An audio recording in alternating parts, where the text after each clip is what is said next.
This is the Horse Radio Network.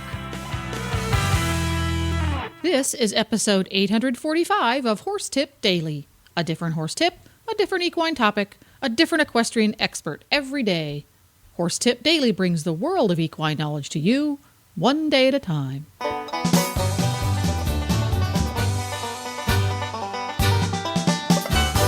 Greetings, horse people. Coach Jen here, and thanks for tuning in to Horse Tip Daily. Today's tip is an excerpt from the Horses in the Morning show. Show-jumping rider Diane Little, who is also a regular contributor at Hit'em, joins the crew with some horse shopping do's and don'ts. And we'll get right to our tip after this important message from StatelineTack.com. Equestrians love summer. We relish the frenetic pace of horse show season, getting kids ready for pony camp, and even the mad dash to get into clinics with our favorite Olympians. The blood-sucking insects, however, not so much. That's where StatelineTack.com comes in. Stateline Tack knows how important summer is to all horse lovers, whether they chase foxes, blue ribbons, or gold medals. Stateline Tack is your one-stop website for all manner of summer survival products for you and your horse. Fly sheets and fly masks, fly sprays and spot-on treatments, even feed-through fly control and barn misting systems. You can find it all at competitive prices at StatelineTack.com. You know, you learn as you go, I have to say. Every single week you learn something new about these animals. Well, that right by itself is sage advice. What sage advice and helpful tip are you going to enlighten us with today? You know, I wanted to talk about actually the process of looking for a new horse, of either whether it be leasing or purchasing. I have a whole bunch of kids that just are finishing a lease and are looking for something new. I have a couple kids looking for new horses, and then myself just sold my horse, so I'm actually in the process of looking for a new horse. So I figured it was on my mind, so I figured maybe we could talk a little bit about that. Who doesn't love to talk about horse shopping? Go for it. Yeah, exactly, horse shopping. So, you know, I think one of the most important things, there's three things that I think are really important when you're going through this process. I think, number one, you kind of have to sit down and really think about, you know, there's three things that I really think you have to decide on, and that is discipline, whether you want to be a jumper, whether you want to do hunter, whether you want to be an eventer, whether you want to just do trail rides. It doesn't matter. Just really kind of pinpointing what discipline you're looking for. I think size is important. I think that's something that people have to think about, what's going to fit them best. And then I also think amount of experience, you know. Am I okay with buying a 5-year-old? Am I okay with buying a 18-year-old? You know, I think those are the three things that you really have to keep in mind. I also think people need to come up with a budget. I think that's extremely important. I think that's difficult sometimes. But come up with a budget so that you have, you know, something to guide you. And then lastly, I think it is critical that you bring your trainer along with you when you're doing this shopping. Even myself, and as you guys know, I'm a professional, I do not do horse shopping for myself. I have my trainer horse shop for me. I think that that's really important because then your emotions aren't involved and you can kind of take a step back and have somebody really look at the big picture for you. So when you help your students with horse shopping, do you have a tendency, like the house hunters on HGTV, they show up at 3 different houses and have to make a decision. Do you have a tendency to line up a certain number of prospects for that student to take a closer look at, or is it more of a case-by-case, one-at-a-time process for you? You know, that really depends on kind of the situation. Sometimes I bring my students to horse shows to look at horses, and then they might get to sit on 10 in a weekend, you know. Other times, you know, you do it so that they're in school, they're busy, you know, hey, I found something that's interesting, let's go take a look. So I think it really depends on the situation. I think it depends on whether or not these buyers are, you know, like, we want to get this done within the next 2 weeks, or it's like, let's start this process in the next 3 months. I want something new. So that varies, but I have to say I do like to put a lot of thought into what I take them to see. You know, I don't tend to go to horses that I'm kind of on the fence about. If I'm taking them to see something, I feel like it absolutely could be something that they could bring to the barn and be a great match for them. Mm-hmm. So is the process much different for someone whose goal is to lease versus purchase, or is it a similar process, or there's anything different about it? I do. I think that there's a little bit less of that stress factor. Okay, if this doesn't work out well within a year, I get to give it back. But I think that leasing really comes into play with the younger kids more than the older kids. That's where I really focus my leasing with the ponies and whatnot. They're growing. Their talent is going to change dramatically year to year. So, what I do with my young kids is I'm looking for a pony that fits them at this moment right now. It has to be perfect for them today. For my older kids, I might be looking for a horse that, give us 6 months to a year, and boom, you're going to have the horse you want. Because I know where their direction is. I know that they have the talent to work with, that kind of a prospect. So I would say that leasing, it's not necessarily different. I think that I lease because I know I need something for that person perfect for it now. And I buy because I know that we can spend time and grow with that horse.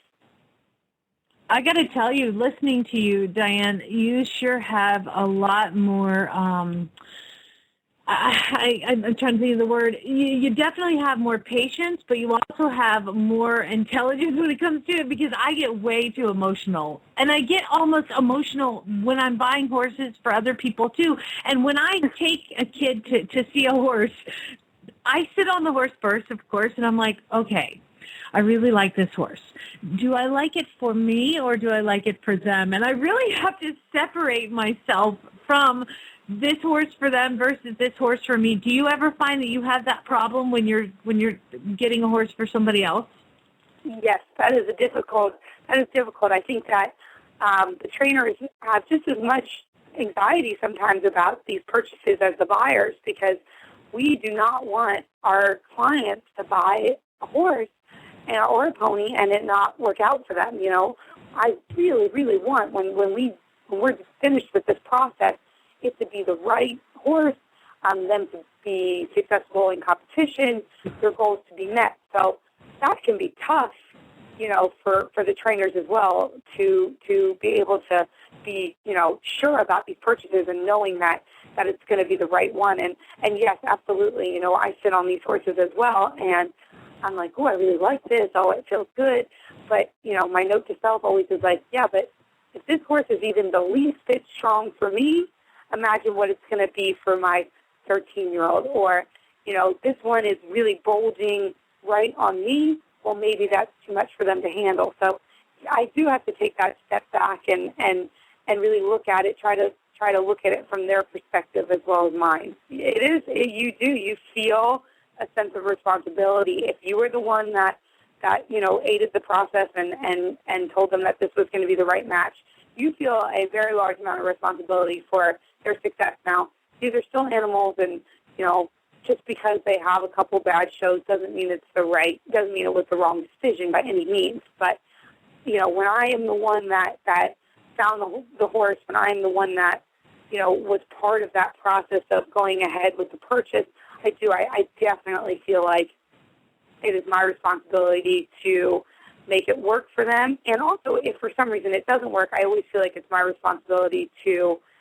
find, another home for that animal, or find a way that they could trade. I feel like once you become part of that process, you kind of stay in that process. And that, my friend, is why we have you on the show, because you are actually somebody who is accountable to their clients and does a good job. And I like talking to you about that, because it makes me feel like, there's a lot of people that just want to make some money and that just want to earn a dime buying or selling a horse. And, listening to you describe your process, I'm sure Jennifer, resonates with you too. That's exactly how I do it. I feel responsible. I feel like I want the best to happen for these people. I want them to have a lifelong happiness. I don't want them to get too much horse and to get, discouraged, and I don't want them to get not enough horse and feel like we need to upgrade again, that kind of stuff. So, Diane, I like the way you go through it, and I do appreciate that. And let's see, if we were to sum this up and wrap it up in one tidy little bow, what would you say the most important thing about buying a horse or horse shopping is to your clients? That's a good one. I would say that the most important thing is that you have a trainer that you trust and respect, and you bring them along with you, and you really help someone guide you through the process so that your emotions don't get too involved, and you can have that person really help you, take a step back so you can find that perfect match for you at that moment. I think that's so incredibly important to take somebody with you who kind of speaks the language, and you can see somebody lying to you probably about a mile away, just like I can. Now, the one thing that never works, Diane, that never works, and Jennifer, I'm sure you've seen this too, is I tell all the girls when I'm taking them, like I just took one of my students to the track to go see a horse that she wanted to train her own, and she's a good rider, and so I thought we could do it together. And I said, whatever you do, Sarah, don't look at the horse's face, because all thoroughbreds are pretty, and no matter what, you're going to fall in love with it, and you're 16 years old, and whatever we see, you're going to think, I can fix it, because that's what girls do. And it's like, boys, I can fix it, and he's so good looking. And they do the same with horses, and I'm definitely guilty. So I say, Sarah, don't look at his face. We got to look at his body and kind of his attitude and his demeanor before we even think about this.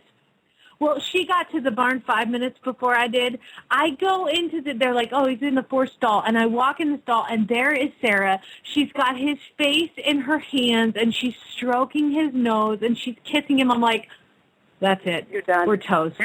We're toast. Like, no, she's had the horse ever since. She took him home that day. Like, they went back and got the trailer that day. He was actually a really sweet horse. I mean, how many horses on the track can you sit there and stroke their nose? Not very many. So he's actually quite an awesome horse. But I was like, oh, we're done. I'm like, we might as well just go get the trailer now. She's in love. It's true. I mean, it's very, very, very true. It's so easy to fall in love so fast, especially when you're dealing with, somebody a little bit younger. So I've definitely been there where it's just, they're just so pretty. The kids are like, they're beautiful. And you're like, I know they're beautiful, but let's just make sure that they can do the job that you need them to do as well. Exactly. Well, Diane, thank you so much for joining us. We will talk to you again next month with your next jumping tip of the month. And that's a wrap. If you love listening to the Horses in the Morning gang putting in their 2 cents on everything horse, along with fascinating interviews from around the equestrian world, tune in to horsesinthemorning.com every weekday. Don't forget to support our sponsors here on Horse Tip Daily, because they do make these podcasts possible. Today's podcast has been brought to you through the generous support of StatelineTack.com. The Horse Radio Network and the Horse Radio Network hosts are not responsible for statements of guests or their opinions. Use your own judgment when listening to the tips provided by the experts on Horse Tip Daily.